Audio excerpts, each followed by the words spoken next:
Many people can say a lot about what is whiteness and what they know about it. It must mean that it's descended from admixture European people, and whiteness is its kind of cultural, ideological undertaking that people are always under threat by or oppressed. I believe that there is something wrong with whiteness, and whiteness is bad for everyone, including so called white people. And let me get into that. So, there's three definitions of what white really is. It's a thrown around word, kind of like fascist. No one really explains what a fascist is. But you can probably best describe white as being an admixture European person, or people living in America. But you can also describe whiteness, notice the ness at the end, as being a deracinated middle class and bourgeois values that are institutionalized, influencing the nation society as a whole, without roots or without identity. That's kind of weird coming from the word whiteness, since whiteness would be what white people do, right? Well, accordingly, white people, I believe, would be a hybrid word to mean both admixture European peoples and whiteness. And often it is referring to whiteness as an identity politic and group, not so much as an altruistic plural nationalism for all European descent people, as fellow white nationalists would like to argue to you. So in a way, a whole cohesive racial group is stuck with also whiteness, because if white is nothing more than a mix of European people, its whiteness would be its values, and its values have no creed of its own. Deracination is best explained in Emile Durkheim's book on suicide, where a nation that practices, accelerating capitalism, often its racial group loses its identity, and as well as any future plans and cohesion of the family group. It just becomes values. And Lyotard in the postmodern condition, what happens as postmodernity is a byproduct of a capitalist society, things kind of become individualized, universalized, egalitarian, without sincerity in its context anymore, that people really don't know who they are. And so whiteness is both the nation accelerating to its productive end by using a human being as a cog in the machine, and the postmodern condition is that culture that reflects a bland malaise of values that don't benefit anyone. It's just consumer culture. Now, whiteness studies isn't so much at all biased. It's more comes from a different sort of bias that rules over us. I'll get to that in a bit. But whiteness studies is a whole discipline that refers to the culture of whiteness and so-called white people. You've probably seen White Fragility, otherwise known as New York Times #1 bestseller, even going so far to say that work is a form of whiteness, or that the Irish as a race became white because of their privilege of being in America. However, White Fragility is definitely a shill book and not something that could actually benefit whiteness or benefit understanding whiteness for a nationalist perspective, because neoliberal capitalism rules over us. For the neoliberal class, whiteness is social programming and as well propaganda to advocate neoliberal capitalism.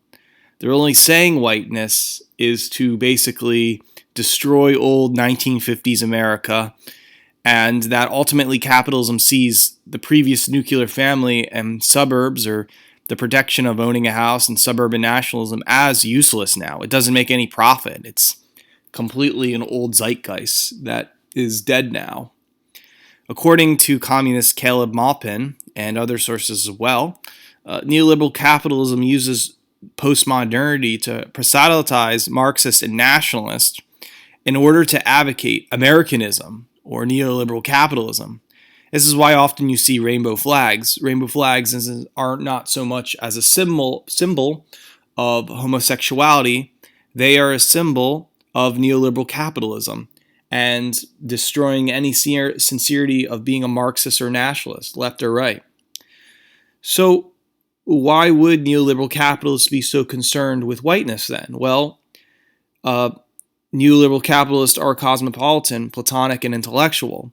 These values are against the middle class and the bland monoculture in general, which whiteness advocates. Neoliberal capitalism's hostility is directed towards whiteness for different reasons other than the nationalist one I am trying to argue here. So this is often called the transgressive liberal elite in Francis Nally's book, Queer Culture, which I suggest picking up. Very interesting punk art pamphlet. But we have to go back now to another further divide between anti-white, which is very fashionable in right-wing meme culture, versus anti-whiteness. So accordingly, anti-white would be a disdain and hatred for anyone who is of admixture European people and bent on a future without any European type of person. You could call this racism or racial hatred. This is what anti-white means for that right sphere. But what they don't understand is that anti-whiteness is a good thing because it's a disdain and hatred for deracinated middle class and bourgeois culture and values that depraves its people from racial identity, group cohesion, and intellectualism. Therefore, anti-whiteness is against egalitarianism, universalism, individualism, and democracy. These are the same values held by the New Right, Nouvelle Droite, and the German conservative movement. Anti-whiteness is a good thing because it goes against the bland malaise of nihilism and back into racial cohesion, while anti-white is a semantic trap to hate anyone who is of European descent. And those European descent people should be on the side of anti-whiteness while going against being anti-white. For example, in E. Michaels Jones' book, The Slaughter of the Cities, Urban Renewal as Ethnic Cleansing, there were no more French people, German people, Irish people, or Polish people. This is because they moved them all out of cities like Philadelphia, Chicago, even New York, and they destroyed and created the suburbs to create a unifying white class of people, and this white class of people would be subservient to the American empire. They would be the American race. No more concepts of, Madison Grant's the white race or anything like that. It is more like the blandness of being a tool for the capitalist system. And to get more further that anti-Madison Grant statement, you have now a white people culture of sorts, whether this is in Christian Lander's book Stuff White People Like, or the meme page Middle Class Fancy, and the abomination we now call Karen, which is the white the swamp monster mom thing. This is not a people. How can anybody support Karen nationalism? How can anybody support this kind of fast food fascism of Chili's mixed with going to McDonald's every day and happy post-Anglo-Saxon white-collar work, if that's anything left? And so a lot of this had to do with the destruction of already cohesive races in order to create a monoculture of individualism. It's basically a race based on consumer culture, which is not a thing. And this in itself is whiteness. I have to follow up now with more terms to be understood. Now, if you understood gentrification, that is to bring in white values. It's not so much to leave the city and come back into the city, but it is to ultimately inseminate white values into something that does not have white values. In order for the art to be good, it has to have whiteness to it. There's a level of irony where what is celebrated is completely the opposite, not the sincere. That ultimately you have to be detached from anything romantic or platonic in order to express one's individuality, to show one is a pretentious genius of sorts. To whiteness, there's eclecticism, that there's many influences interested, which correlates to a capitalist consumer system of buying things. And finally, you don't have white culture anymore. White culture is nothing more than a mix of subcultures from white people. And that is a culture that isn't mainstream. There's no unifying French culture, German culture, or Irish culture. There's just subcultures, whether you're a gamer, a goth, a punk rocker, or a hipster, doesn't matter. It's what you consume in. But the unification here is whiteness. You are a white person. So the postmodern condition naturally deracinates its subject, creating a life based upon cosmopolitan individualism, universalism, and the constant changing of semantics. Just how I had to explain the difference between anti-white and anti-whiteness, it doesn't so much mean an attack on a white person, but semantics are so confusing, it's only what matters to the individual, hence neoliberal capitalism. For example, have you ever heard of the recent 2020 joke, hot take? Well, this is the latest in diffusing sincere thought. It's what young people say to each other when they have interesting philosophical investigations or social commentary and sharing their adult, quote-unquote, thoughts about the world. Instead, it's just considered a hot take. It's nothing more than a playful mind experiment. Hot takes are bad because this is a form of irony here, and it's not sincere. And the system wants you to be that way, so you won't have a real cohesive identity. A lot of this is stemming from René Girard's mimemic desire theory found in The Scapegoat, and much of how subcultures are a breakdown of a capitalist society comes from Dick Hebdich's work on subculture, and as well as that postmodernity, nothing more than the cultural logic of late capitalism, is coming from Frederick Jameson, which you should read all these books.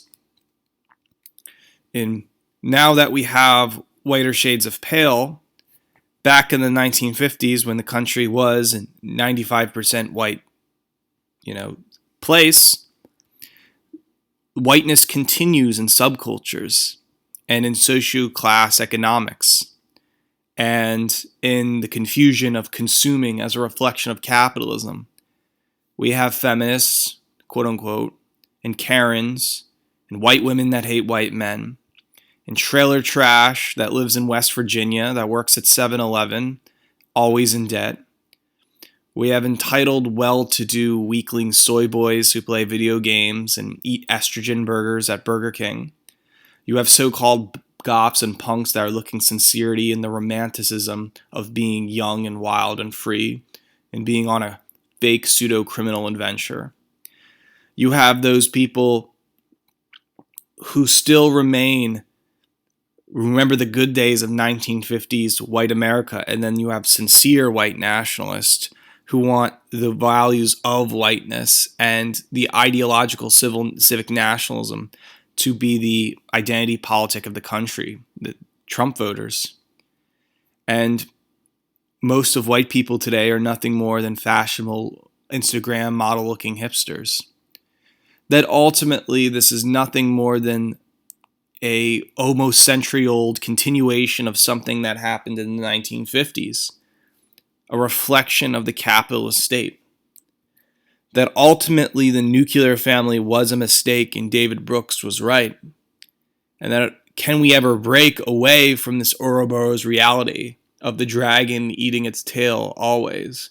That the only future for a deracinated people is to go to high school, go to college, be in debt, buy a house, knock up a woman, have a kid or two, buy a car, always as the money rackets up, that there's nothing forward to look towards to. that ultimately this is the decline of white America, that Charles Murray is right in his book about coming apart, that there is such a thing called the bell curve, that there is a cognitive elite and a low IQ elite, and this cognitive elite never has unity between its own people. That whites as individuals can never create a cohesive white nationalist party. That ultimately this project, known as Americanism, neoliberal capitalism, is on its way out, just like white America is on its way out. And yes, capitalism doesn't see white America and whiteness as important anymore, because itself is a semantic trap, a subculture that it often creates, and it moves on. But perhaps there was always a criticism of this whiteness that always perpetrated the heroic individual, and there always was a fight of the last 2 centuries. Something that Julius Evola wrote in Fascism Viewed from the Right, or Otto Strasser tried to argue for a socialism with race realist characteristics, and as well a form of anti-capitalism for its people, a futuristic kind of communism. That some people even say that they're pagans, not Christians, that because they think Christianity is inherently bourgeois, which of course it isn't, but some tend to believe that. Still, subculture in the internet is a symptom of the postmodern condition and of post-capitalism. We must now ask ourselves, where is our real identity and attachment to this kind of Heideggerian authenticity? And this is why I have a problem with whiteness, is because whiteness deracinates ourselves, that the war isn't a war against whites versus anti-whites. It isn't, we are whites, let's claim an identity and go against anyone who isn't us. The war is a postmodern condition, and that there is a decaying, depraved winter among us, in the Oswald Spengler type of terms, and that society must be a healthy, organic one again. And we must seek the destruction of capitalism in order to go forward as a people and to create a Promethean futurism. So class dismissed. Thanks for listening.